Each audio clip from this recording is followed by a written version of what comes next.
بسم اللہ الرحمن الرحیم۔ تمام دیکھنے اور سننے والوں کو السلام علیکم۔ عرب میں جعفر نامی ایک عورت رہتی تھی۔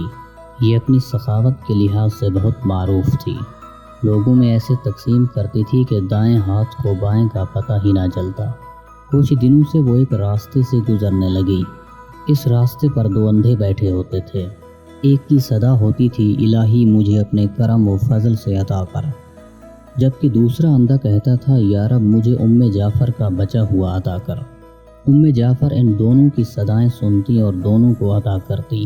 جو شخص اللہ کا فضل طلب کر رہا تھا اسے 2 درہم دیتی، جبکہ جعفر کے فضل کے طلبگار کو ایک بھنی ہوئی مرغی عطا کرتی۔ دلچسپ بات یہ ہے کہ جسے مرغی ملتی وہ اپنی مرغی دوسرے اندھے کو 2 درہم میں بیچ دیتا۔ کئی دنوں تک یہ سلسلہ چلتا رہا۔ ایک دن جعفر اس اندھے کے پاس آئی جو جعفر کا فضل طلب کرتا تھا، اور اس سے سوال کیا، کیا تمہیں 100 دینار ملے ہیں؟ اندھا حیران ہو گیا۔ اس نے کہا، نہیں، مجھے تو صرف ایک بھنی ہوئی مرغی ملتی تھی جو میں 2 درہم میں بیچ دیتا تھا۔ جعفر نے کہا، جو اللہ کا فضل طلب کر رہا تھا میں اسے 2 درہم دیتی تھی اور تمہیں بھنی ہوئی مرغی میں 10 دینار ڈال کر دیتی تھی۔ اندھے نے اپنا سر پیٹنا شروع کر دیا۔ وہ چیخنے اور چلانے لگا، ہائے میری کمبختی، کاش میں ایسا نہ کرتا۔